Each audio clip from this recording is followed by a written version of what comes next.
अमृता, कपडे धुवायला जात आहेस का? अमृता कपडे एकत्र करताना पाहून तिची सासू शोभा म्हणाली. त्यावर हो आई, असं अमृता म्हणाली. कपडे धुवून घे, पण कपडे चांगल्या प्रकारे धु. सर्वात आधी माझे कपडे वॉशिंग मशीनमध्ये टाक.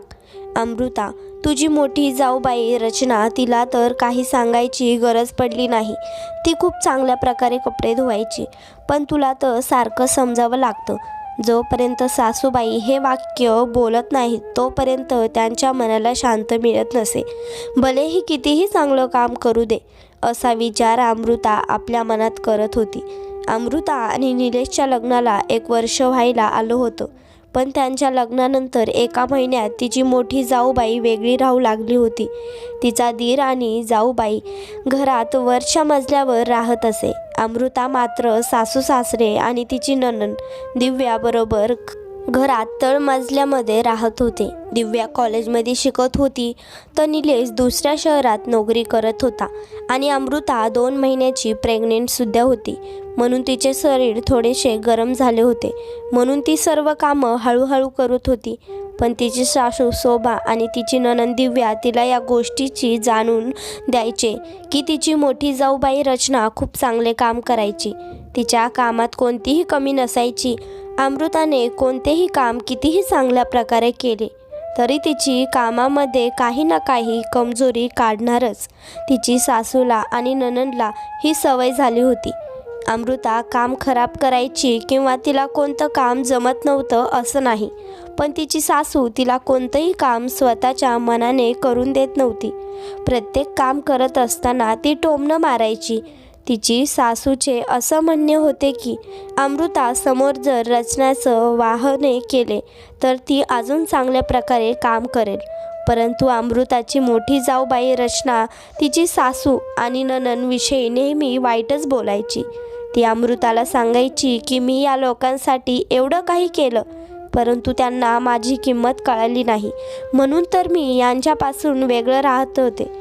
अमृता कपडे धुत वरती कपडे सुकायला घालवण्यासाठी जात होती, तेव्हासुद्धा तिची सासू तिला मध्येच अडकून बोलली, अमृता, कपडे उलटे सुलटे करून आळ्याला घाल, नाही तर कपड्यांचा रंग उडवशील. त्यावर अमृता म्हणाली, आई, मी तर कपडे उलटे करून सुकायला घालते. मी जेवढे सांगितलं आहे तेवढं गुपचूप कर. फालतूमध्ये माझ्याबरोबर वाद घालू नकोस. आपल्या सासूबाईचं हे बोलणं ऐकून अमृता शांत झाली आणि कपडे सुकत घालण्यासाठी वर निघून गेली. ती कपडे दोरीवर सुकत घालत असताना रचना तिच्या जवळ आली आणि तिला विचारू लागली, काय ग सासूबाई, काय बोलत होत्या? तेव्हा अमृता म्हणाली, काही नाही, त्यांची सवय आहे काही ना काही बोलायचं. हो ग अमृता, तू बरोबर बोलत आहे. त्यांच्यासाठी कितीही करा, पण त्यांचं बोलणं काही कमी होत नाही.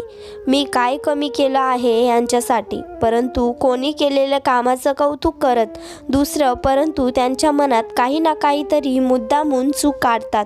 हा स्वभाव आहे त्यांचा. कधी सुधारणार देव जाणू, पण तुला म्हणून सांगते, तू त्यांच्याकडे जास्त लक्ष देऊ नकोस. तुला जेवढं काम होत आहे तेवढं लवकर कर. रचनाच्या बोलण्यावरून होकारात्मक मान हलवली अमृताने आणि खाली आली.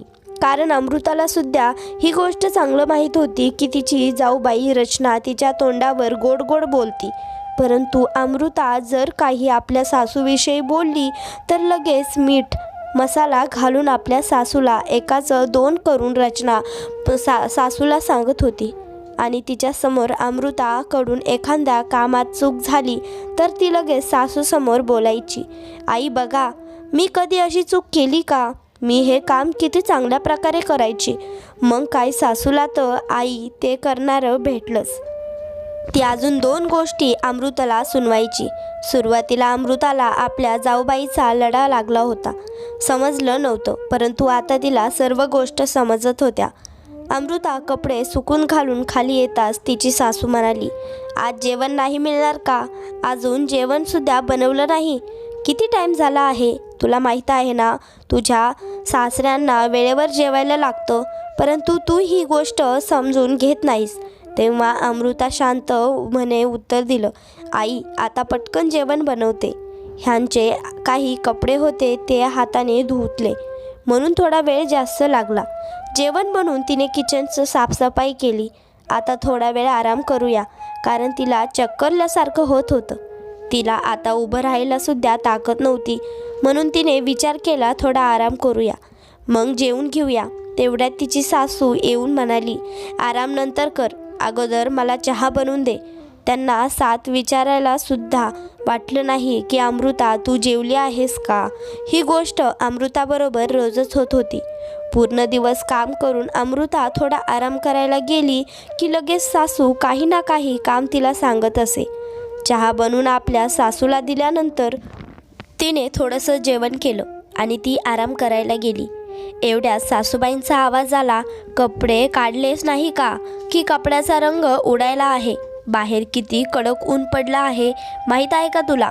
ठीक आहे आई, येऊन कपडे काढते. सर्व कामं अजून ह्या बायांना सांगायला लागली.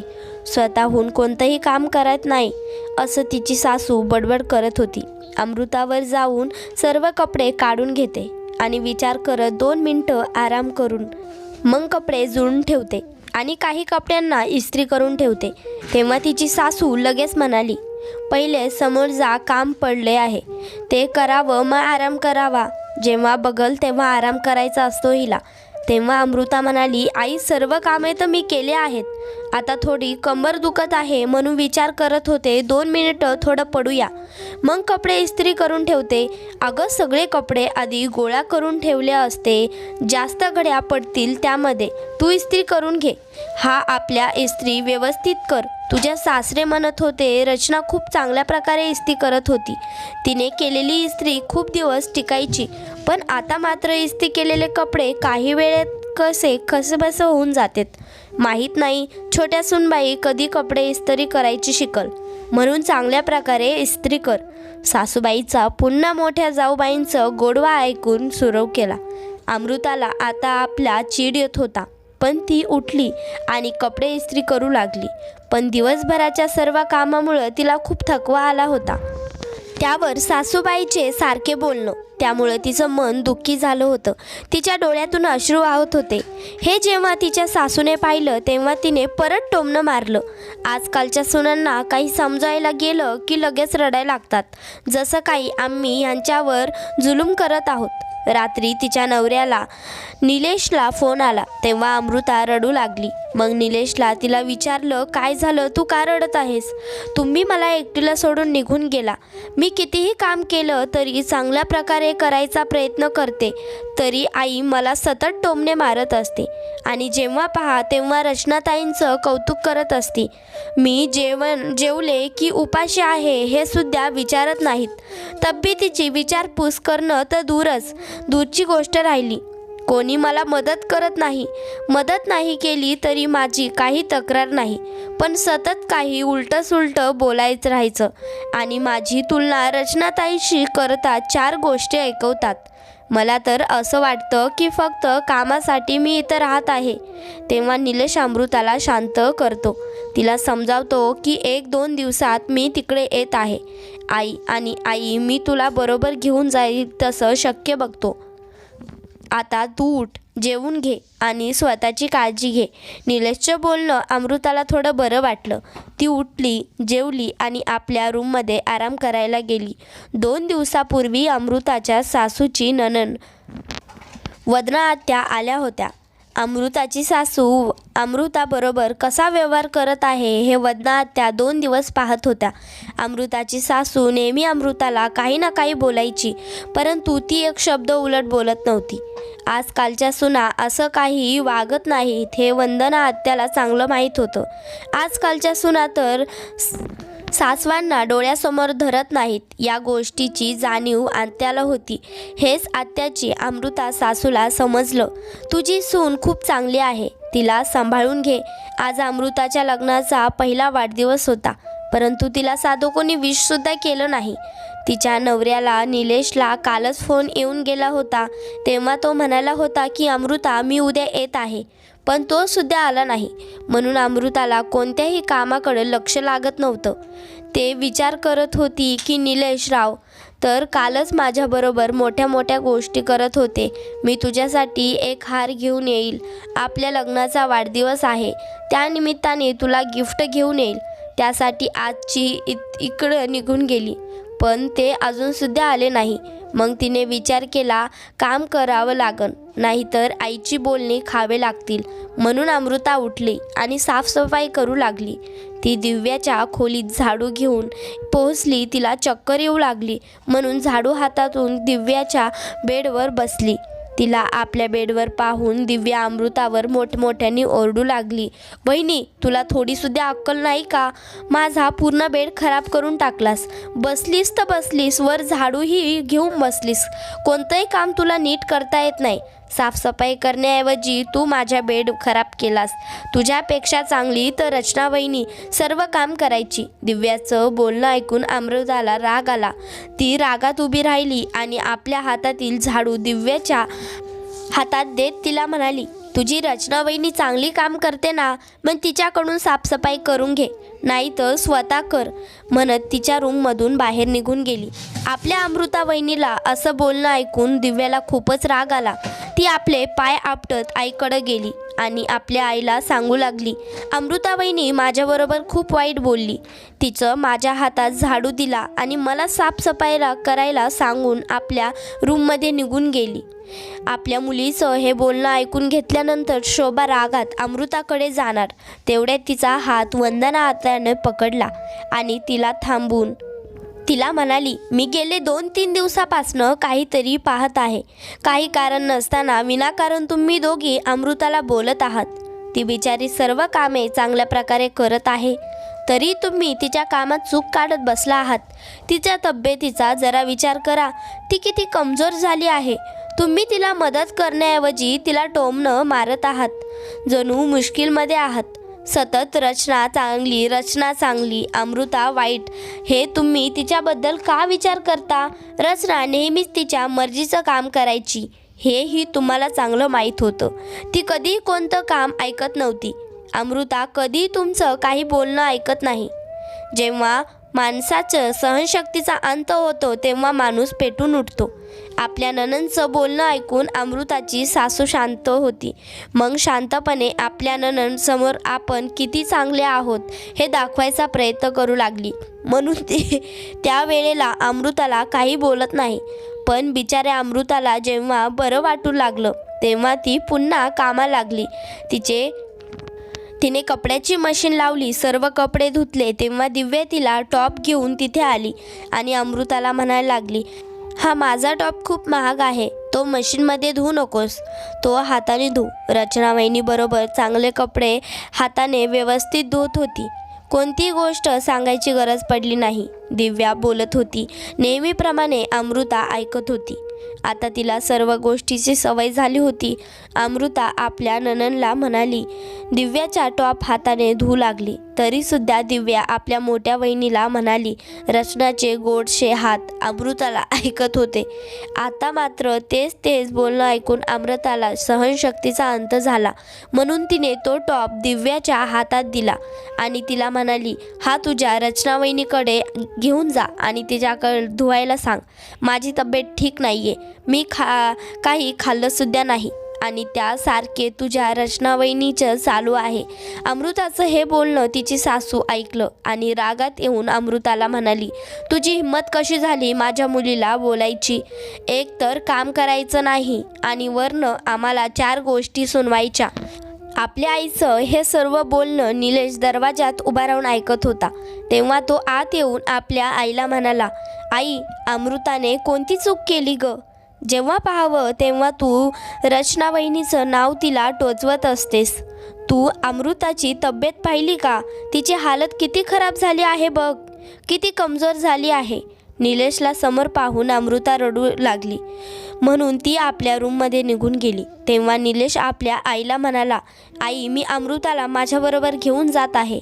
तेव्हा तूच म्हणाली ना तिला सासरी काही दिवस राहू दे, तिला सासरकडे सगळ्यांची ओळख होऊ दे, मग तू तिला घेऊन जा.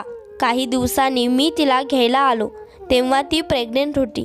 म्हणून तू पुन्हा मला समजायला की प्रेग्नेंट आहे, तिची काळजी घ्यायला तिकडे कोण नाही, आम्ही सर्व इकडे आहात, तिची काळजी घेऊ. तू तिला विचार न करता तिच्याकडून कामकडून लक्ष घेतलंस. तुझी अशीच तिची काळजी का? आई, तू मला खूप मोठा धोका दिलास आहे. आज आमच्या लग्नाचा वाढदिवस आहे, कमीत कमी आज तरी तिला कामापासून सुट्टी द्यायची. आणि दिव्या, तू आपल्या वहिनीची मदत करायची तर तू उलट आईच्या पावलावर पाऊल टाकला आहेस. तुला लाज वाटायला हवी. पण चुकी तर माझी आहे. मी अमृताला येथे सोडून गेलो तरी सर्वजण मला सांगत होते तुझ्या नवीन लग्न झालं आहे तर तुझ्या बायकोला तू बरोबर घेऊन जा. परंतु आई, मी तुझं ऐकलं, तुझ्या बोलण्याला मान राखला. पण आता अमृताला येथे ठेवणं शक्य नाही. मी तिला माझ्याबरोबर घेऊन जाईल असं म्हणत निलेश अमृताच्या रूममध्ये निघून गेला आणि तिला पाणी पिळायला शांत केलं आणि तिला तो समजावू लागला. आता विचार करायला काही कारण नाही. आता मी तुला इथून घेऊन जाणार आहे.